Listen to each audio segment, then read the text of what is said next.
Welcome back, guys. It's craft time. So in today's video we are going to be making this adorable wreath that I saw on Julie's Wreath Boutique. She is an absolutely talented individual that I happened to come across who makes all of these beautiful wreaths, and posted this turkey one that was inspired by one of her followers, and I just had to give it a try. About 5 or 6 years ago I bought this mesh. It's like a net mesh and it is wired, which is not ideal, but I didn't know much about wreath making at that time.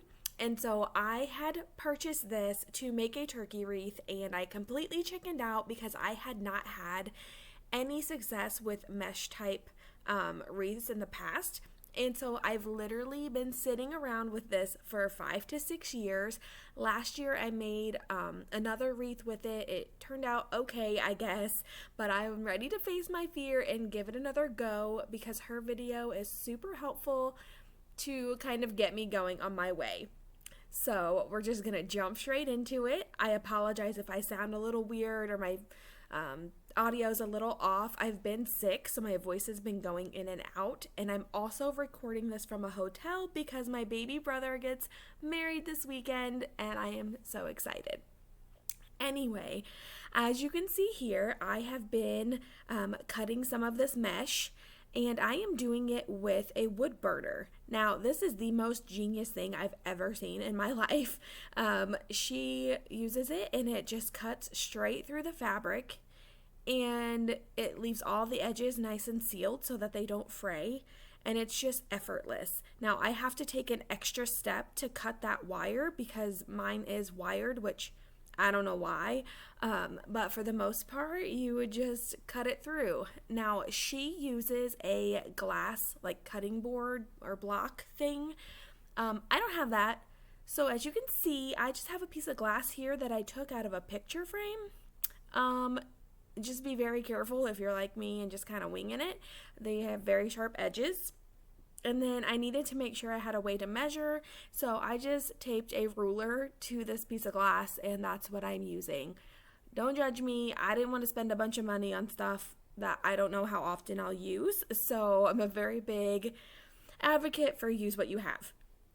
So I'm going to be using 3 different colors here, like a burnt orange color, a kind of like tan type color, and a brown, and they're all super shimmery and sparkly, and they make my heart very happy.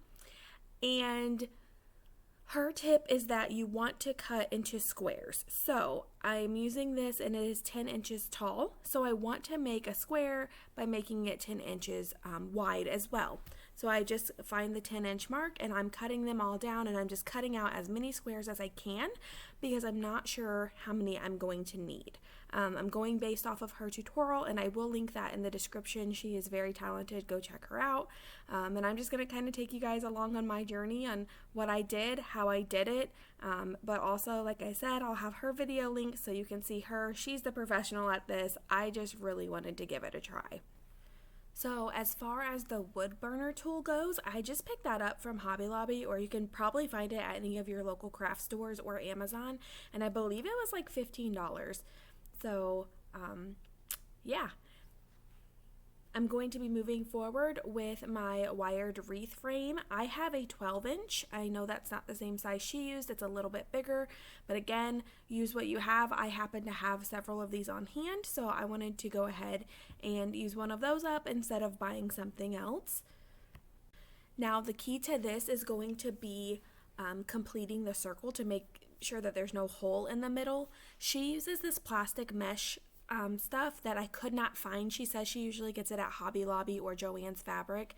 I went to Hobby Lobby and did not see it, and I have chicken wire at my house left over from my daughter's Halloween costume, and I have a bunch, so I figured I would just go ahead and use that up. If you do this, just be really careful. If you've never worked with chicken wire, it's very sharp, so you want to make sure you're protecting your hands.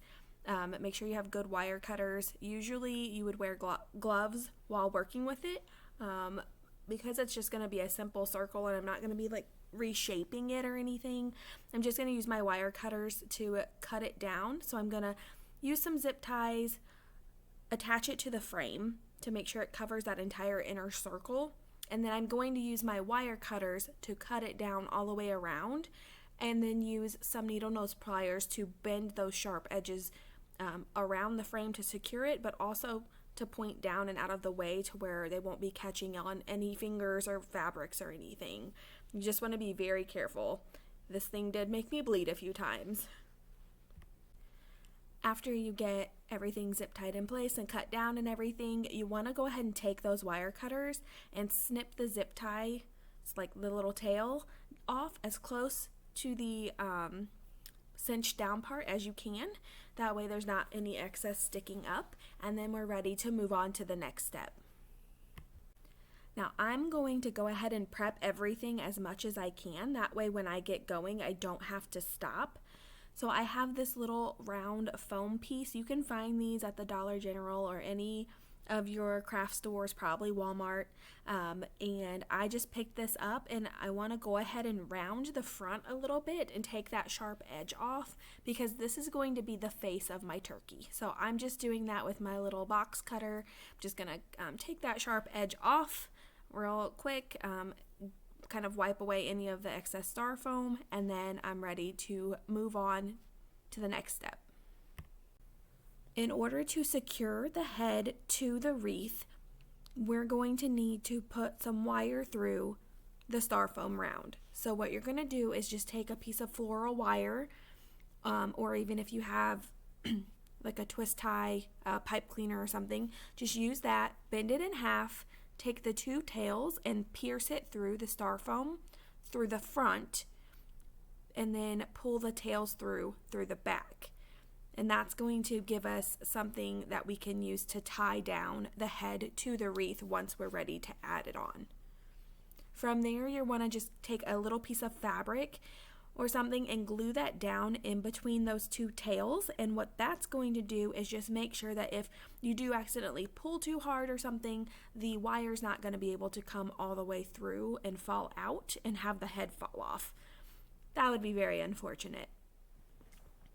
After you do that, the next step is to add your fabric. Now, you could use felt or something else. I wanted it to be brown underneath so the stark white wouldn't be showing through to my mesh. And what I had on hand was some old burlap. So I just took a piece of that and I cut it down to where it was big enough to fold completely around and to be glued to the back. Now I just kind of cut down all of the edges to make sure it fit pretty well, and then I tried to carefully wrap it around to where it was pretty smooth and didn't have big rough bumps in the front of the face, like ruffles to where the fabric folds over itself. You can't completely avoid it, but if you take your time, you can make it look at least nice and get rid of most of them. So I got that all secured down with my hot glue, and then I wasn't sure if I would need one or two pieces, so I just laid the brown, the sparkly one that I would be using as my finished fabric, and just kind of layered it to see, and I decided one would be fine. I couldn't tell a difference between one piece of burlap or two.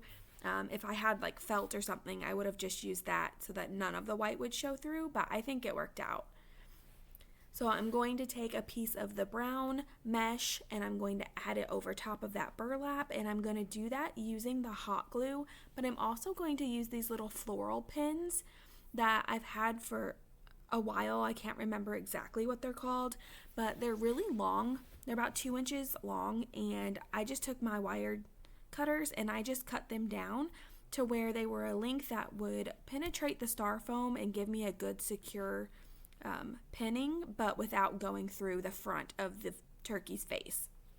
So I wrapped it around the same as I did that first piece, got it secured, tried to make sure those folded over pieces of fabric weren't super prominent, and then as the glue was still wet, I just took those little pins and put them in anywhere that I felt like it needed some extra security to keep that fabric in place.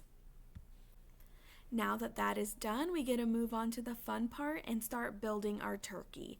Now this brown that I used for the head, that's what I'm going to use for the head and what would be the turkey's body.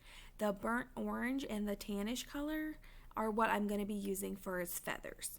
So what you want to do is take your piece of mesh, whether it be like burlap, mesh, whatever, it's the same process. you're going to make sure the two edges, like finished edges, are at the top and the bottom, and then you're going to pick up one of the corners, fold it diagonally, meet the corners together, and then draw an imaginary line from that top corner down to the middle and use your fingers to scrunch it all the way up. And then after you scrunch it, you're going to fold it over, and you want them to kind of come to 2 points, and you want that finished edge to be what's on the top. So if you're seeing the cut part, you need to stop, relay it out, and try again. But that finished edge is just going to give it that really nice, like complete professional look. And then you want to attach it. Now I'm going to tell you, you want to just put your zip tie in place before you do one of your feathers. I kept forgetting. I honestly could not remember this step, and then I'd get frustrated. So if you can remember, just place it on your frame before you fold up your feather, or you can get little clips and use those to hold your feathers in place so they don't unravel while you add your zip tie, so that you don't have to fumble around like me. Now Julie in her video started hers on the second row in, so I'm going to be doing the same. I'm just going to find the halfway point to where I want my feather and my tail to start, and I'm going to put my first one on there. Now I'm going to be alternating the colors, so whatever color I did first, I'm going to do the next color next, which would be like the goldish tan color. I didn't know this in real life. I couldn't tell that there was really a front and a back to the gold and to the orange, but on the video I can see it. In real life I can't tell at all. I didn't notice, so it's not worth me stressing out about, but just be sure that you have your fabric in laying the correct way that you need it to. I could tell with the brown, but not with these other two. Anyway, so you just want to move forward with carefully just placing these. You can just kind of layer them however you want. I was, as I was adding my next set, I was just kind of laying it underneath the one that was previously there, but laying it on top would look just fine as well. It's just kind of whatever works best for you. I was laying it under because of the open cut side that's kind of flaring up like a feather. I wanted that to be prominent, and I felt like if I would have put that one on top, it would have kind of mushed it down. To avoid that, I could have just started on the other side of the wreath, but you live and learn. So yeah, I'm just going to continue this around. I ended up using on that back row 12 sets of the feathers, so that would be 6 of each color, and that's cutting it into 10 inches.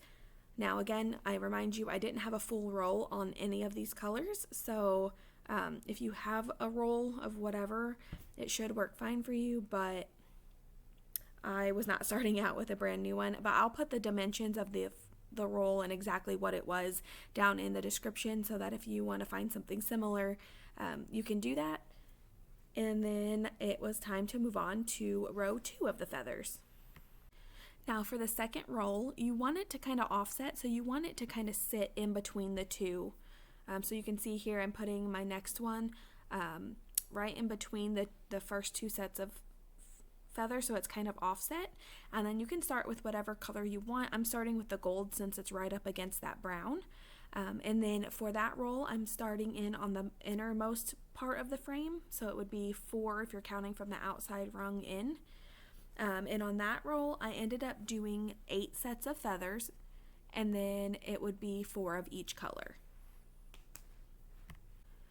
Now at this point I could continue on with my third roll of feathers. However, I knew I was running low on fabric, so I wanted to just save. I only had 2 of each sheet left. I wanted to save those, see where the body falls so I could know where I needed to put those, and then work my way backwards. So it was time to start with his body. Now I wanted to use the brown for this, and to do that we're just going to fold it a little bit differently. We're going to start in the same position with the 2 completed edges, one on the top, one on the bottom. So that's like the preset edge. You're going to fold it the same way. You're going to diagonally fold corner to corner.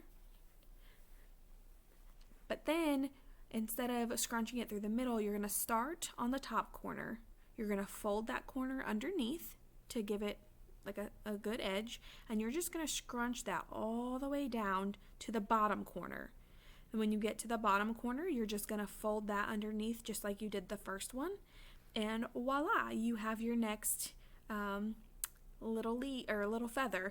Now, technically she uses these for flowers, so she's this petal is, I don't remember what flower she uses it on, but she does these big beautiful flower wreaths, and so she just took the different ways to fold the flower petals and turned it into this. So for this, I am starting it on that second rung, just kind of thinking, oh, this is where I'm gonna put it, because I watched her video and then just kind of went with it. But then I was like, this doesn't look right. I don't think I want the body feathers to be the same length as his tail, because if you look at a turkey, you know, the tail sticks up nice and high and big, and then the body's kind of tucked away and not flared out. So after I put several of these on there, I decided to go ahead and cut them off and move them up. And then I went back to her video and verified she did this as well. She said if she were to redo her turkey, she would move it up to that fourth rung. So starting from the outside and counting in. So that inner ring is where she would have put hers. So I went ahead and did that. I moved it up, and then I put those all the way around till I got to the other side of feathers. So on that rung, for the first row of the body that's closest to the center, I did 7 petals, or feathers, I apologize. And then I misspoke. I did, this would be the bottom row of feathers, so this would technically be his belly. I did 7 feathers across there, and then I did the next row, which would be up, and I did that kind of in on the wire part. So I just took his head and kind of like held it up there to kind of see, you know, where it would be and how much I felt like I needed to fill the wreath in. And then that's how I decided how high up I needed to do my next layer. So it might be different individually, or you can just try to space it evenly. But I knew I was running low on fabric, so I pre-made my feathers. I clipped the ends, that way they would hold them together so I could kind of lay them out and kind of get an idea of where I needed to be saving space. And so that kind of gave me the idea of where it would look best and where I needed to clip them, and from there that's when I decided how much space I needed between each, and I just went ahead and attached those 4 body feathers. Now here is where it got a little dicey. I knew I was low on fabric, so I put the head back up there to kind of see how it was looking, and I knew I would need the most material on the left and right side of his head. So I did 1 of each color on the left side and the right side, and then I thankfully had just a little bit of fabric left on the rolls that it wasn't big enough to cut to 10 inches, but I needed to add more up to the top behind his head. But it worked out because those didn't need to be as long and as full, and they didn't look bad. So if they would have looked bad, all I would have done is traded them out with some of the feathers from the back row. I would just cut them off and replaced them. But because to me, I felt like it looked fine, I went ahead and placed those in, and I kind of just like tucked them behind the other ones that were there. And I just got super lucky because I literally had no fabric to spare. I don't know what I would have done if I ran out. I guess just kind of readjust some things, but it ended up being perfect and working out. And as I could kind of see his body coming together, I was getting so excited because I've been so intimidated by these type of wreaths for so long. I just wanted to prove to myself that I could do it. So I just finished placing those in, and it was time to add his little face. So it just kind of fit there perfectly. So I just took my 2 little wire tails, I put them through the chicken wire, and then I didn't want to smash the wreath down, so when I turned it over, it was laying, you know, on the mesh or net or whatever it is that I used, but I didn't smash it down at all. Like, I didn't push or put any weight on the back. I just tied those 2 wires around each other and then kind of looped them through the chicken wire a little bit to make sure it was nice and secure, and then I just tucked the 2 tails in, and then the face was on and nice and secure so that we could go ahead and do the details of his face. I happen to have this little piece of orange felt, which was perfect to make his beak. So I just rolled it up into a little cone, hot glued it together, kind of sized out how big I needed it to be, and then I just cut it down and then hot glued it shut, like the top of it. That way it was kind of flatter. And then I also needed something for his little gobbler, his snood, his waddle. I don't really know the proper name. The red thing that flares up on the boy turkeys. Well, I guess technically girl turkeys have them too, but you don't really notice them. But so on the tom, he has that big red flamboyant piece that hangs it down over his nose, and I needed to create that. And I didn't have any red felt or anything I felt would look good with it, so I just took another piece of this orange felt, drew out the shape that I wanted, and then I used a red acrylic paint and I just painted it red and let it dry, and it worked perfectly. So I got that, and I kind of just started laying his face out, and then I was trying to decide how to do his eyes. I remembered I have this big bucket of buttons, so I just went in there and found 2 big white buttons that were identical, and then luckily had some like dark gray, kind of metallic buttons that were identical as well. And I just used some super glue and hot glue to attach those 2 together. I tried to make them identical, so I made sure that my holes were facing the same way and they were like glued down in the same area and stuff, just so it looked nice. And then I glued those down onto his face, just kind of playing around, laying everything out first, and I got all of that secured and fell in love with him. Decided that he needed a little bow tie, and I have this really pretty buffalo check orange that matches his beak pretty perfectly. So I just created a little bow for him, which is super easy. I just cut off a piece of that ribbon, and then what you want to do is you want to just fold, so flip it on to like face down and fold the 2 edges over themselves to where they overlap, and then just flip it back over to where the front is facing you and cinch down the middle, and then you have the perfect little bow. You might have to just rework it a little bit, tuck some things in, scrunch it up a little bit, but then just take a wire and wrap it around the middle and secure it, and then you can just cut off a little piece of that same ribbon and then hot glue that around it so it covers up that piece of wire, and you'll never know that it's there, and then you can just hot glue it in place. And I'm kind of just in love with this guy. For his body feathers, I didn't mention it, but when I would create the feather, it would kind of bow upward a little bit, but I wanted his body to tuck around have the same curve as what a turkey body would, so I just kind of changed the direction of the mesh by pushing underneath and popping it up. I hope that makes sense. Like, I did everything the exact same as what you see in the video. I just used my fingers to move the mesh around a little bit to make it like curve in the other direction.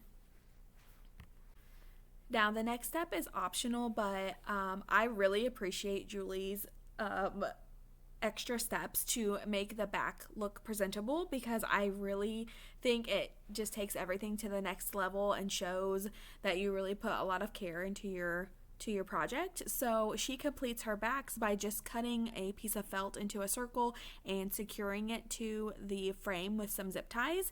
Now, I didn't have a piece big enough for this, but again, I use what I have, so I just makeshift a piece to fit.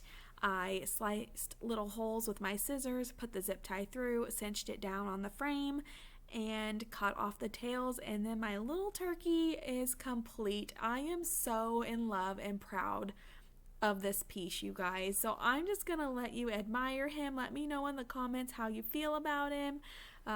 What colors would you use? Would you do anything differently? Tell me how you feel. Give me a thumbs up if you think I did a good job, because I was so intimidated by these type of wreaths. I'm so proud of myself, and I'm so proud of him. I love you guys. Thank you for being here, and I'll take you in for a closer look.